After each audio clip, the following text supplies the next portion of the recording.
Harry, what are you doing? Harry, do you want to record something?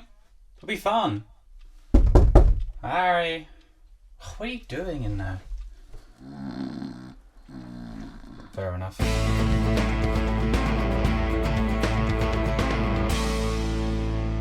So today I'm going to be reviewing Jake Bugg's third album, On My One, which was released on the 17th of June in the UK. I'm pretty sure I've seen everywhere else.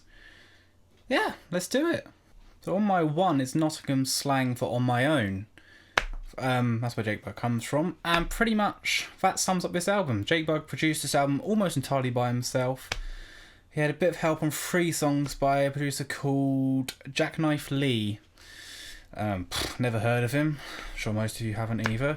So the reason Jake Bugg decided to produce this by himself was due to some people had criticism with him having other producers produce his songs for him. Like, you know, another X Factor dropout.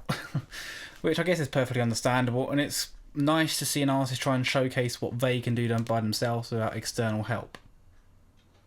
Well, I say that, he had external help on 3 songs, but you know. So the first track on this album, On My One, is obviously titled the same name as the album. It's a nice, slow country song. A bit like Someone's Shangri-La, the intro, There's a Beast and We All Feed It. So a nice country song, get you into it. This one's a lot slower, and yeah, it sounds great.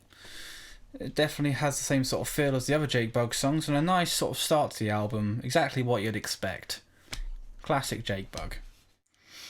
However, this nice easy start is completely ruined by the next track, Gimme the Love. It's mainstream popish, it's horrible, and you know, I don't want to sound like a massive hipster, but it's just way too mainstream for Jake Bugg. It's not his sound at all, and obviously change is okay for artists, but there's got to be a limit, and for Jake Bugg this definitely doesn't feel right at all. His vocal seems to sit horribly over the top of it, and it definitely doesn't stand up to other mainstream artists. I'm not a fan of that anyway, but for him to try and do that, it doesn't feel right. Now, to be fair to Jake Bugg, it's not entirely his fault. The record label asked him to basically produce a single, which they can make lots of money on. And basically this is his response to that, which I'm not a fan of, and I'm sure nobody else is, or at least I hope not. And it seems like he just didn't care about it. He just had to make a track to fill his large money pot. Previously, his singles have been, you know, pretty amazing, like Lightning Bolt. That's massive. That's been used on loads of adverts, and it's a mainstream song which is still countryish and him. So, who knows? Artists can change and develop new styles, but this definitely doesn't work for Bugg. Artists can change, but I'm definitely not a fan of this change. It's Muse all over again with their dubstep, and yay, we all love that. You know, who remembers Unsustainable? And all of that rubbish. I've tried to forget about that, but I just still have the nightmares. After this, we go into Love, Hope and Misery. This song is a different sort of style again. This is sort of black keyish, but basically black keys, which is quite good. It works, definitely. This is sort of shows Jake Bugg that, you know, he can evolve and do different styles, but it doesn't have to be a complete overhaul and something completely random, which he unfortunately does later on, which I am looking forward to. It has a really nice chorus. Another problem which sort of happens with the whole album, the lyrics, they're fine. But yeah, apart from that, it's a fairly decent song. I'll listen to it again, but it still doesn't stand up to the songs on his previous albums, I wouldn't say. After this, we go into The Love We're Hoping For. This sounds like it definitely could be on one of his earlier albums. It feels familiar, which is nice after what we've just had. You'll notice a common theme as I go throughout this is that the song styles seem to change quite a lot. This is something I'll cover more later, but it's hard to sort of feel familiar with the album because it still looks like it's constantly changing. Yeah, it's nice to have a throwback to the earlier songs. It gives out a good performance. Lyrics, once again, okay. The mix is nice. That's all I can really say for that, I'm afraid. After this, Put Out the Fire, which is a really nice country song once again. Unfortunately, it's a lyric problem again. The songwriting's not very inspiring. How many, it's just Jake Bugg singing the word fire a few times and put out the fire, which I feel like I could write. And let's be honest, I'm not the perfect songwriter. Not that you've ever heard any of my songs, but I wouldn't release it. I will applaud the mixing on this song, definitely. It's perfectly fitting for the style.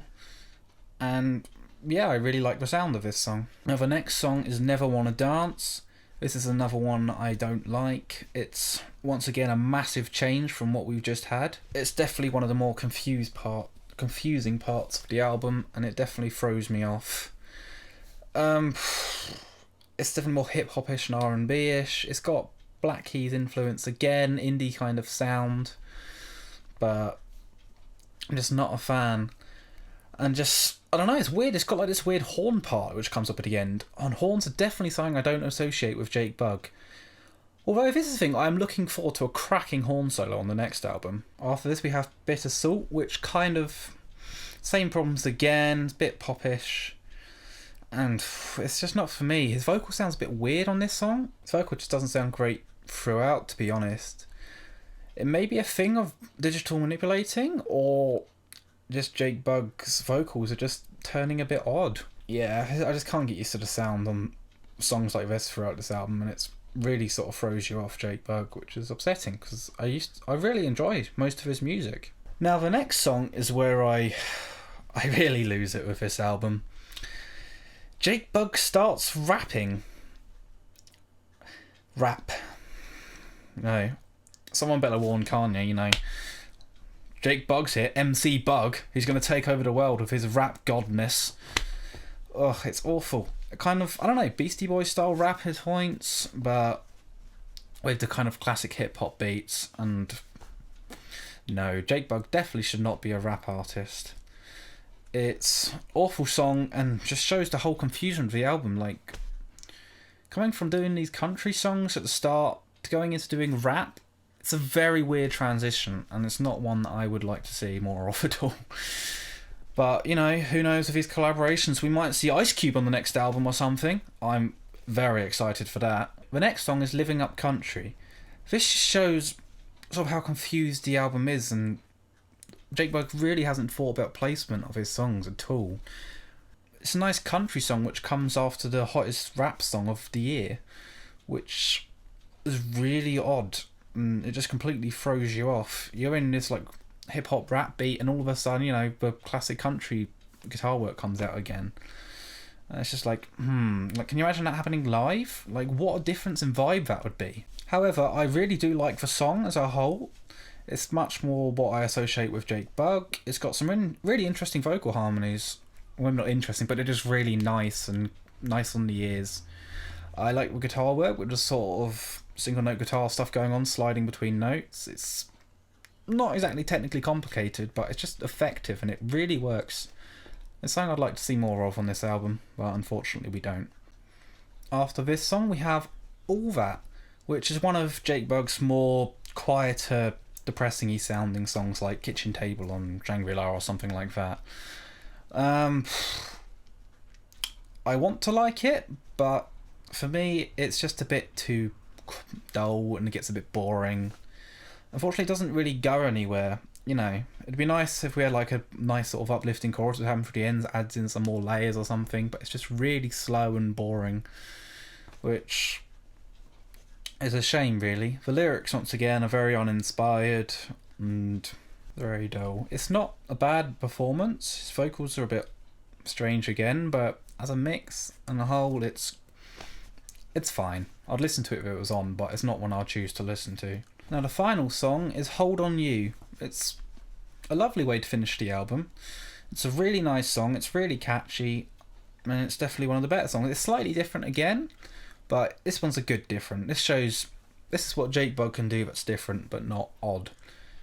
I'm hoping that eventually he does evolve, and that's kind of his style, and some of the other songs which are similar on the album he does as well, not rap or his other stuff. It seems to fit perfectly for an album end, and it definitely brings the whole mood of the album up after that last depressing song, which was a bit weird.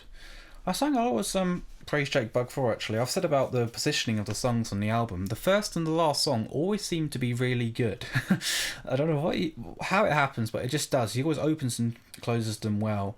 Unfortunately, with this album, there's just a massive pile of crap in the middle. No, that's too harsh. It's not all crap, but it's not what we like. So yeah, it's a good song to end with and leaves the album on somewhat of a high. Overall, the album's very confused and disjointed. It's just a lot of musical styles chucked into one big heap of an album. It's just lots of different singles with different styles and different sounds. Some of them don't work, some do. And I don't know, it just seems very uninspired, a lot of it. The heart and the energy which Jake Bugg put into his last two albums, which kind of talk about his upbringing and coming from this poor background and all of this, you really feel it. But in this, it's kind of like he doesn't care. Like, I know there's been talks recently of Jake Bugg, he's kind of forgetting about that. He's moving on, he has money now. Like, he even saying he'd vote Conservative because it would help because of his money situation and stuff. It's like, well, you know, thanks, you know, you've got out of the poor situation, and it's like, thanks for thinking about everyone else. And you said you're just thinking about yourself. And who knows, maybe that's just this album. This is Jake Bugg on my one, as the Nottinghamers would say. The song positioning's awful. It's very weird. You have country songs intertwined with rap songs, and then there's the hip hop songs in the same sort of place, and it's all very confusing, and you really don't know what to think about it. It's good that he's tried to make every song sound different. Each one has a slightly different mix and a different feel, which is good, and for some bands it can work, like Foo Fighters with Sonic Highways, recording every song in a different studio in a slightly different style. They all sound different but all feel familiar. That's an example of how you make each song different and bring a different sense of style in it based on place or a thought or meaning or something. But Jake Bugg just hasn't seemed to capture that at all or anything. He's just thought, that sounds fun, let's just give this a try, without considerations like, well, hang on there, buddy, you know, you've been doing this before. To suddenly throw out a rap song's gonna like throw everyone completely off the scent, and it's like, what's going on here? It just seems to make it feel like a sort of mediocre collection of singles which are just being used to fund Jake's massive money pot, which I'm not a fan of. I really like that he's tried to prove himself by coming up and producing his own songs and doing it on his own, apart from a couple of songs obviously, but unfortunately it's just kind of proof that he's not ready. He's not ready to fly the nest of the big boy producers. He needs that sort of wing to help him sort it out, because on his own this won't end well, I don't think, and he might lose fans and the appeal definitely will go down, which is a shame, because I watched him at Glastonbury the other day and he was amazing. You know, his old songs are still brilliant and it just really works live, but having this studio album was just not appealing in any way. I understand producing your own work after coming out from working on an album with Rick Rubin is going to be a challenge for anyone. You know, Rick Rubin is amazing, but you'd think he would have learnt something taken from that and then put it into his own stuff. Instead, he seems to have gone back on quite a lot of the stuff which was introduced on Shangri-La and just done his own thing, which I know he wanted to do, but it just doesn't work. Stick to what the big boys know. They know what they're doing. The whole album just seems to be a desperate grab at Jake Bugg trying to find his musical style, his own niche, I guess you could say. Even though he already had one with his country style and his voice. His voice is so unique.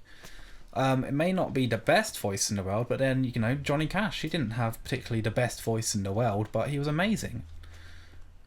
His vocals just fitted. Same with Jake Bugg, they used to fit, they were perfect. In this album, a lot of the vocals don't sit properly. They sound odd, and it's just not always pleasant to listen to. Some of the way he pronounces words when he's singing just sounds very, very strange, and lack of big producers has not helped him at all with that. He needs someone to tell him you need to slightly sing different because of just how his voice is naturally. I genuinely hope Jake Bugg finds a sense of style after this album and works something out. It doesn't even need to be the old Jake Bugg, we just need one style. Like I said, some of the songs were slightly different on this album. If he just chose that style and went with it, great. Even if he did in a whole album, it was in a slightly different style. That's good. Don't have a mix of lots of different styles on one album. That's when it gets weird and confusing. But I suppose I should sum up for now. To give the album a score, it would probably be about a 4.5 to 5 out of 10. It's some nice efforts on some of the country songs. Sounds good on a lot of it. The mixing's good throughout the album.